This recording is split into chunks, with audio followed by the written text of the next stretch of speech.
This video will contain beanstalk-sized spoilers for Xenoblade Chronicles 2, as well as the original title. If you haven't completed these games, then I'm going to be frank with you, you have a lot of work to do. I'd suggest beating these games first before watching this video. If you have beaten the games or do not care about spoilers, then welcome. Let's begin.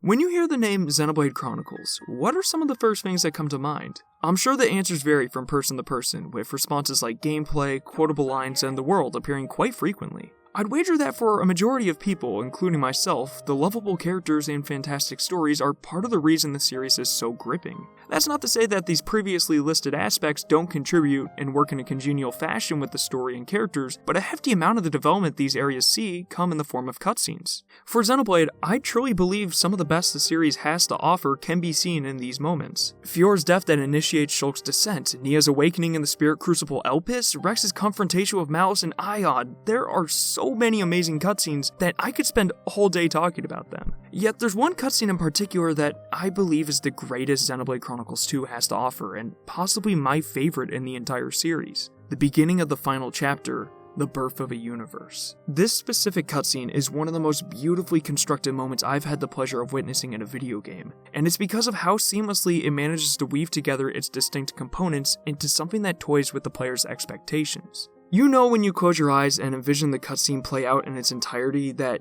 you've stumbled across something remarkable. Before we delve into the scene itself, there is a lot of context that is necessary for giving this scene the proper attention it deserves. I talked a lot about this in my first Xenoblade video on what makes Xenoblade Chronicles 2 so amazing, so I'll try to keep some aspects brief. This journey is going to take us all the way back to a much simpler time when there was only one entry in the Xenoblade series. Following Shulk's journey of revenge and self-discovery through an endless wave of plot twists that would please even M. Night Shyamalan, the story elevates to new levels of insanity with the entrance of Zanza at the Mechona's head. Zanza's mere existence not only epitomizes the realization of countless instances of foreshadowing and flash-forwards over the course of the game, but it marks a change in the Xenoblade Chronicles landscape.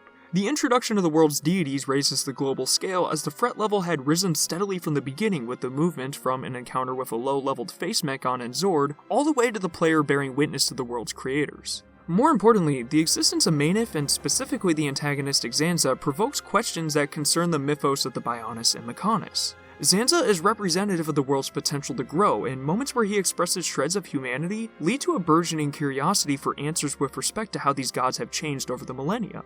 These answers are briefly addressed in the cutscene that follows the death of Zanza, where Alvis takes Shulk to the dark void of space. Shulk is shown the origins of the world that the Bionis and Mechonis inhabit, as well as the foolishness of mankind personified through one individual. Interrupting Shulk and Alvis' conversation is an eager, confident voice. Let's begin the experiment. The rest of the conversation that follows is assuredly memorable, but this line in particular really sticks out. Zanza's mortal form, Klaus, is shown to be a mad scientist of sorts as he fiddles away at his computer and fights with an unnamed woman. Something to note is Klaus's aggressive delivery and power-hungry attitude, which is clearly evident in his godly form of Zanza. Once, only a god could perform such a miracle. Alvis! How dare you disobey me! Ah! In Klaus's pursuit for greatness, the world is enveloped in a piercing light, and the original universe is destroyed as described by Alvis. At its time of release for Japan in 2010 and North America in 2012, this cutscene was really all we needed to understand how the Bionis and Mechonis came to be, and the personality that would come to be Zanza. While there certainly could have been more information regarding the world before or the time leading up to Shulk's birth, Xenoblade Chronicles wrapped up with a fulfilling conclusion to Shulk's tale and the world they inhabited. Once Xenoblade Chronicles 2 came into the spotlight, continual speculation regarding its connection to the original title, which resembled that of Xenoblade X's pre-release theorizing, began to arise. However, this time it was fueled by the number of successor similarities to the original. A red legendary blade, locations found on Titans, and a heavy focus on story? Each of these aspects added up to something that surely got fans of the series excited and exceptionally curious about its relation to the first game. Was this truly a sequel to Shulk's story as indicated by the numbers? Was it a prequel? Or perhaps it was similar to that of Final Fantasy's approach where each entry was standalone? Theories were rampant to say the least. However, a sizable amount of the speculation was knocked off by a number of articles highlighting an interview of Monolith Studio head Tatsuya Takahashi, where he declared that Xenoblade 1 and 2 were merely linked by their identity as linear, story-driven titles, and that Xenoblade Chronicles 2 was a different game. Do you know the oldest lie in America, Senator? Yeah, it's this shit right here. But I'm getting ahead of myself. The real secret is a double-hitting combo that lies in wait during the events of Chapter 7 of Xenoblade Chronicles 2, the fear she carries. True to Takahashi's word, Xenoblade Chronicles 2 seems very much concerned with developing its own cast, locations, and the world, rather than relying on the pre-established world of the Bionis and Mechonis. Instead, it merely makes references to the original, just like Xenoblade X did with the Telethia, Nopon, and Lin's Minato hairpins. Mifra uses foresight to help Rex predict enemy movements? That's a cute reference to the original that I'm sure holds no bearing on anything. Oh. This divergence lasts for about 6 chapters until Rex touches the third sword in the Spirit Crucible Elpis, and is graced with a vision lasting barely more than 5 seconds, but just enough to make the collective fanbase lose their minds. A glimpse into the past of both the series itself and its continuity, showing the destruction of the universe due to Klaus's ambition. Follow this scene up with Malice's wacky Minato extravaganza, and you have a recipe for internal hysteria. I cannot stress how perfect of a climax this is to the Xenoblade speculation train, as the entire Rising action was very meticulous about hiding information, or just not presenting anything at all. Chapter 7 is the threshold of the Xenoblade 2 experience that tells the player that there are no holds barred. This twofold revelation leads to increased theorizing and speculation within the player as they work through the ravaged lands of Morifa and the World Tree, but there's nothing as explicitly clear. Instead, Amalthus' concluding arc takes the spotlight, up until the main subject of this discussion, the birth of a universe. I know it may seem like all of this information was unnecessary to discussing a single cutscene, but the weight this history carries is paramount to defining the keyword for Chapter 10's opening, accretion. Not only does the context and backstory of the Xenoblade franchise build up to this singular moment, but the contents of the scene itself escalate in response to the music and events transpiring, and the birth of a universe is wholly defined by this twofold accretion.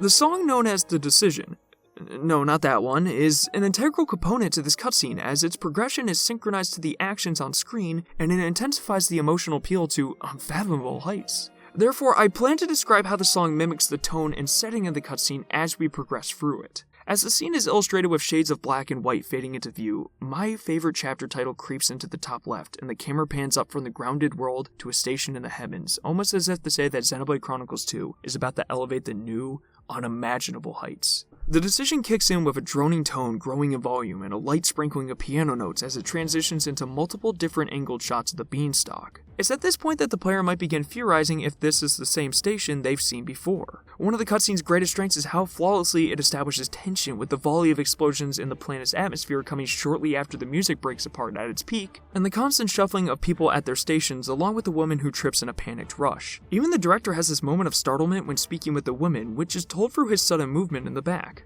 Transitioning from the shock of the director is the focal point of this scene, and likely an explanation as to what all of this ensuing battle is a result of, an energy source known as the Conduit. But at this point, it's simply an object that resembles the Aegis' core crystal. Throughout the cutscene, the Conduit will make an appearance in several shots, which brings up multiple questions like, what exactly is this object, and how does it connect to Numa and Malos? With now 2 levels of consideration assaulting the player's mind, we're given more sequences that showcase the destruction accompanied by a powerful and solemn reintroduction to the piano. The piano then begins to filter away as one of the artifices, Siren, is destroyed, reinforcing this desperate and trapped nature of those within the station. In a really creative transition that furthers the corner feeling is the explosion of the artifice on the outside, switching to a display on the screen in the station as one of the staff declares that the Saviorite rebels are very close to capturing it. As if the player wasn't preoccupied with enough, they're now concerned with who the Saviorite rebels are and the purpose behind the Conduit if they want it so badly. Realizing that there's really no other choice, the director demands that Ion, the giant mech artifice that encompassed the whole of Pyra and Mifra, be used. There's this poignant, dissatisfied look on the director's face as he drops his head in realization, which then loosens up when he brings it up to make the call. What follows is this feeling of anticipation like, oh shoot, are we gonna see this Ion in action? But the scene drags on for longer than you'd think, with several beeps being the only noise to pierce through the returning melody. After hearing that Ion cannot be activated comes the line that made the hearts of every Xenoblade Chronicles player skip a beat. We're locked out by Professor Klaus. I cannot put into words how impactful and breathtaking this one line is, as it serves as the nail in the coffin to all of the teases Xenoblade 2 offered, all of the uncertainty, all of the anxiety has been addressed at last, but those feelings have merely been replaced with pure, unadulterated shock. Xenoblade Chronicles 2 is connected to the original Xenoblade Chronicles through the thread that is Klaus, and just as he says, we are about to bear witness to the birth of a universe. Oh, and the director's expression? Yeah, same. What did you say?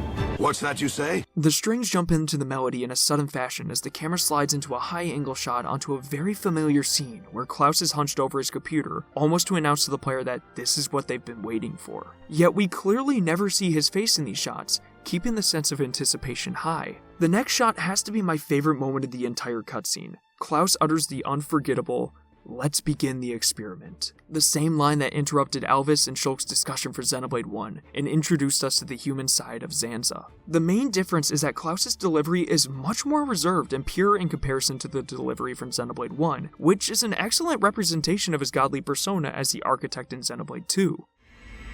Let's begin the experiment. Let's begin the experiment.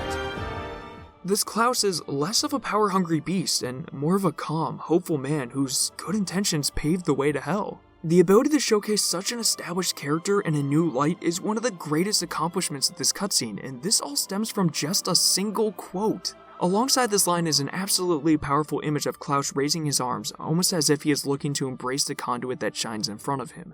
The shot gliding upwards to concentrate solely on the conduit and push Klaus out of view could be seen as a solidification of Klaus's insignificance when compared to the sacred item. Given all the references to Christianity in the Xeno series, I have no doubts that this moment is almost meant to resemble the likeness of Jesus on the crucifix. This image actually speaks to a much greater correlation, as Jesus is recognizing Christianity as the Son of God that has taken on the flesh and can fall victim to the same evils as man. The hopeful scientist is actually quite similar in concept, as he has experienced the duality of both humanity and godhood through his time as Klaus, in addition to the architect in Zanza. Moreover, Jesus' death on the cross and following resurrection are viewed as a way to save and atone for the sins of humanity. Klaus sees the path humankind is walking down and concludes the conduit as the metaphorical cross is a way to save society from their own folly and self-destruction.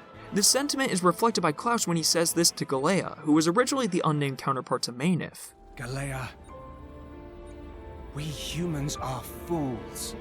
We've ravaged the planet. We are on the verge of burning even the skies above. So with Klaus's foolish decision to press the button and his self-believed punishment that follows, he effectively sacrificed himself to give life to the characters we have become so attached to across both Xenoblade 1 and 2. However, with this example, it's hard to fully answer whether his choice was the right one. Immediately after comes Galea that knocks some sense into the mad scientist, just like in Xenoblade Chronicles. Once she enters into the shot, the music winds down to hold a low note before building back up once Klaus enters center frame. Professor, no! The results have not been confirmed! It's too dangerous! Ridiculous. The rest of the cutscene exhibits the scrupulous transition of music between Klaus and Galea, which is a subtle way to imbue their respective personalities onto the player. One of my favorite changes to the scene is the absence of the other scientists in the room with them, so their connection is made naturally more compelling and personal. Even then, Klaus's face is still not fully visible until a slow turnaround that is perfectly timed with the utterance of, "We are about to bear witness to the birth of a universe." The difference between this Klaus and the original depiction is night and day, as Klaus takes the time to fully offer his attention to Galea and meet her eyes with a sympathetic, honest look, as opposed to the forceful, rigid portrayal of old. Just compare the two stances each depiction adapts and how that defines them. Oh, and there's no way I can make it through this video without talking about how stellar of a voice actor Adam Howden is. His shaky, anxious delivery of this line in particular, alongside Klaus's expanding eyes, really sell this character as somebody who believes they have truly found the right answer to the trouble that plagues their world. Once, only a god could perform such a miracle. But today, mankind moves one step closer to the divine.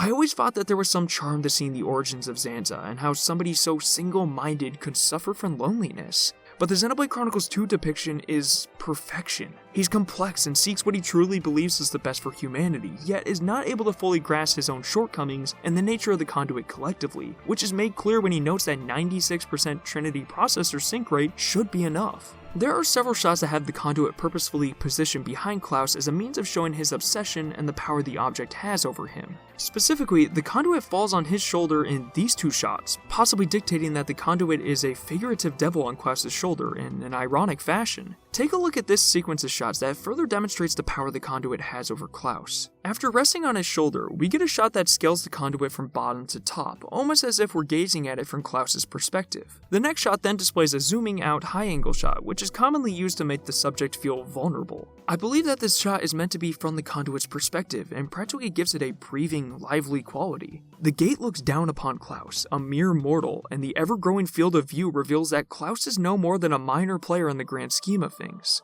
Not only that, but it looks over Klaus and has essentially consumed him, as visible when he refuses to avert his gaze from it despite Galea's heartfelt gesture.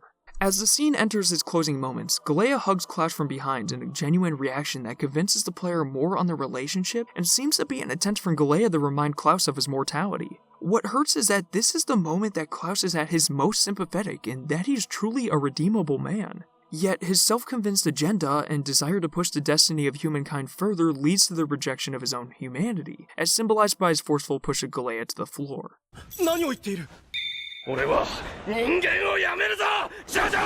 The scene musically reflects Klaus's introduction, as the chorus we commonly hear for the song accompanies Klaus's initial discussion of his plan, and then returns in the activation of said plan. The only difference is that the earlier occurrence is very low and not accompanied by any vocals, while the later one is exceedingly grandiose with its choir and heavier instruments, which again reinforces this concept of accretion.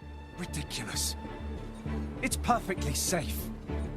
We are about to bear witness to the birth of a universe. And this is the birth of a brand new universe. No, Klaus! Caught up in the moment, Klaus has crossed the point of no return and initiated his plan for a brand new universe. The escalation of music as the player watches the Earth shrouded in the mysterious light that would destroy the universe is flawlessly executed, and honestly gets me to tear up a bit, even after so many viewings. There's something about the shot that zooms away from the Earth that hits me deep, which could be attributed to the dynamic movement from the zoom simultaneously with the glowing light. But it's not simply that. It's the fulfillment of not just the tease in Chapter 7, but half a decade of accretion that built off of the legacy of Xenoblade Chronicles 1. And for that, it's something much grander than I ever could have hoped for. As the music dies and fades to black, we are left with one last stinger. The silhouette of a broken man that reflects on the carelessness of a single mistake that led to a millennia of suffering. Fools, indeed. Not only is this scene significant in its extraordinary link to the history of the Xenoblade franchise, but it's potentially a glimpse into the future of the series as well. The beginning of the cutscene shows a tower referred to the people as the Beanstalk, and officially known as the first low-orbit station, Rhadamanthus. The key word there is first, because, believe it or not, there are actually 3 towers in total. As far as I'm aware, this information isn't detailed in the game, but in a lengthy background paper contained in the Siren model kit. And it doesn't stop there. It details the Trinity processor, information on an academic institute named Addendum where Klaus likely conducted initial tests on the conduit, and the structure of the orbital ring. You're telling me they put valuable background information not in collectible lore pickups? Oh no, that would be too obvious. But a model box? Who the hell puts important lore like this in the dumbest, most Oh. So the question that concerns me, and could likely be integrated into a Xenoblade Chronicles free if they choose to link every numbered entry, is what happened on those other 2 towers? What that points to is likely a topic best suited for another time. It might seem crazy saying this particular cutscene is the greatest that Xenoblade 2 has to offer among its wide catalog, but its deep-reaching roots in addition to the fantastic tension and audio elements lead to one of the most important scenes for establishing the format of the series. The cutscene also offers brand new context to an already memorable moment, with the woman being Galea, an incredibly developed connection between the 2 leads, increased dialogue, and the ability to view such a fascinating character in a new light. The birth of a universe is a masterfully crafted moment, and what I believe to be the greatest cutscene in Xenoblade Chronicles 2.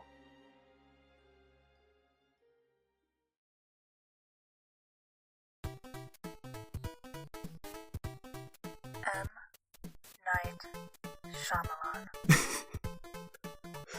Why was that so seductive? It's the fulfillment of not just the tease in Xenoblade 7. Xenoblade 7? What happened to 3 for 6? Howdy there, and thank you so much for watching this video. If you enjoyed it, I would really appreciate it if you left a like and subscribe to the channel, as it really does help us out. We're getting nearer and nearer to 1,000 subscribers, which is just... I can't even fathom that. It's just mind-blowing, so thank you guys so much. By the time this video is out, it is most definitely spooky season, and I am super happy about that because October is my favorite month, and it's just such a fun time. It aesthetically looks beautiful, temperature's not too bad, and it just has this really nice feeling to it. I am most certainly going to be watching The Nightmare Before Christmas and listening to its soundtrack because I absolutely adore it, and also going to be looking at making the next Xenoblade video spooky season themed. I really like to get into these kind of holidays at the end of the year, so you'll notice that I'm going to try and make my videos for October themed, as well as December. I have a lot of really fun ideas for December I'm very excited for. But that really takes care of everything for now, so thank you guys again so much for watching and all the support, and until next time.